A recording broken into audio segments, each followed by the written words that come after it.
Hello there, this is John from Poor Man's Garage.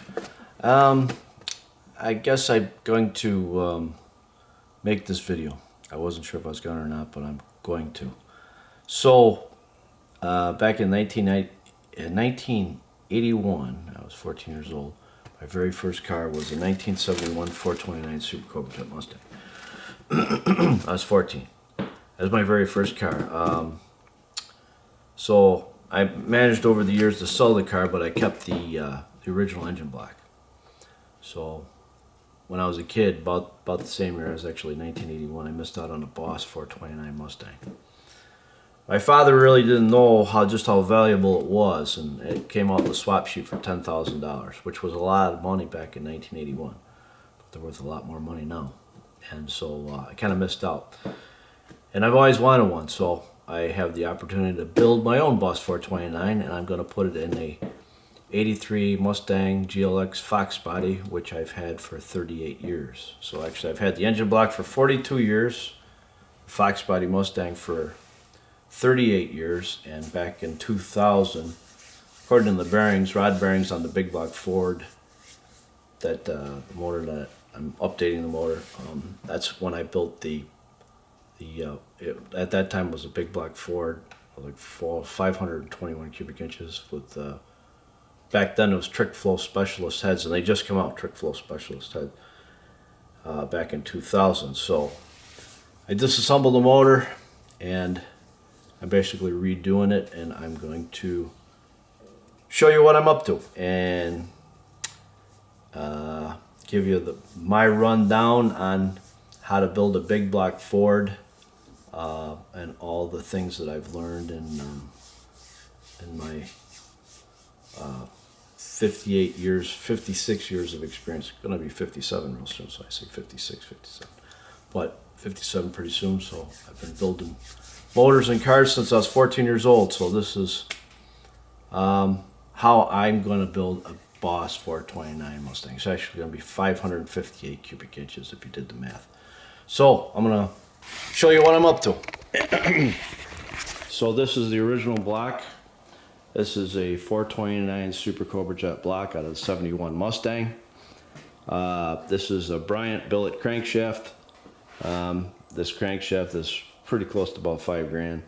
And I was told that they'd have it for me in 12 months, but it ended up being 8 months, which is pretty fast because they're way behind. So this is a 4.5 inch stroke, big block Chevy rod, 3-inch mains. I end up using the standard bearings instead of the oversized bearings, but I write my clearances on here.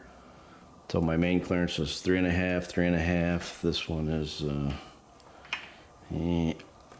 that one's 4, and I'm going to guess 3.5 and 3.5 because I already know it by heart. So the bore is 4.445. These are the rod bearings. This is a Clevite. So this is a big block Ford. This MS-1039, H stands for high performance, X stands for 1,000 extra clearance of oil clearance, K is tri-armor coated. Because they come from Calico, I consider it tri-armor coated. It ended up being the standards that I end up using for the rods and the mains. So this is a big block Chevy rod. You're using them, that's the new thing to use, is the big block Chevy rod on the Ford, because the journal is smaller and it's easier to get bearings, so the smaller journal makes it more efficient. CB 743H stands for high performance, N stands for narrowed, K stands for tri-armor coated. So I got the X rods and the standards, so if it's too tight, you can use the upper shell of a X if you want a 1/2 thousandths, or the whole bearing will give you 1/1000. They end up being standards, and they're a little. I'm pretty happy with the numbers, so I'll give you the numbers that they end up being. So the mains, no, that's the mains are 3.5 now. So I already gave you the numbers on the mains. So the rod bearings are number 1 rod is 3, 3, 2, 3, 3, 3, 3, 3, 3, 1, 3, 3.3.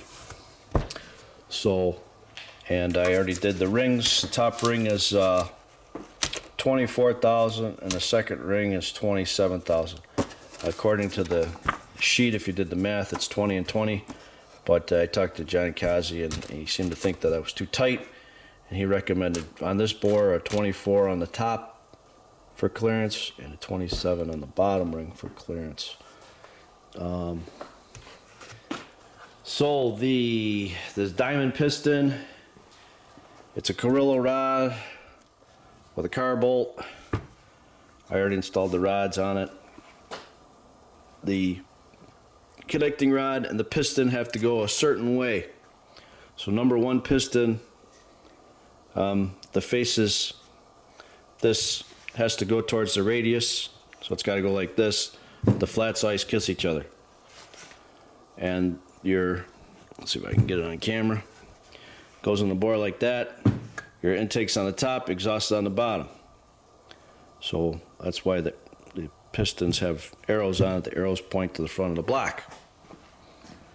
And then when you get to the other bank, the radius goes on the other side. Radius on this side, on this bank, radius on the other side, and the other bank. So the pistons and the rods have to be a certain direction, or else you'll be hitting valves. The rod bolts are car rod bolts. You have to look up the serial number on the rod, and then you find the serial number on the connecting rod, and then you look it up on the book to see what you got. These are supposed to be car bolts. They are, according to this anyways. And they end up being, you're looking for 6,000 to 7,000 stretch, and at 120 I got a 6 1/4 on the stretch on the rod, on a stretch gauge for your rod bolts. And you gotta check every rod bolt.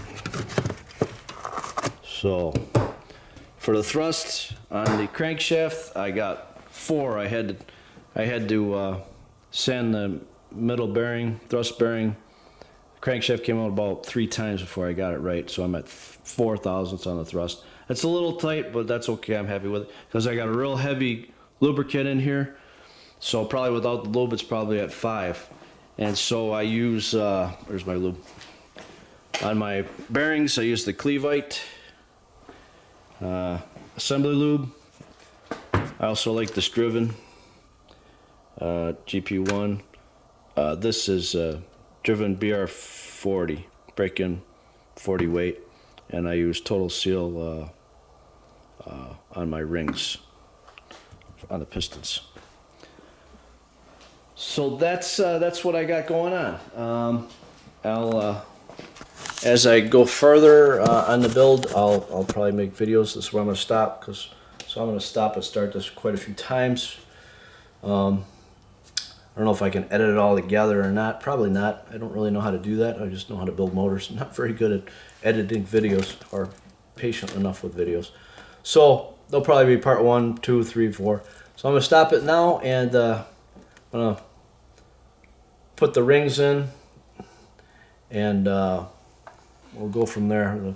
The rings also have to be stacked a very certain way. I'm very fussy about how your rings are stacked on the pistons. It takes me a long time to get them right. Every ring has a certain location that has to be in. There's a little piece of paper, and you go exactly what the paper does, and you can't go wrong. So that's what I'm doing. I'm not going to bore you with that because it's going to take me a long time to do that. And then as I stack the rings, and I pop them into the block, and then tighten down the rod bolt. Anyways, Poor Man's Garage. See you soon.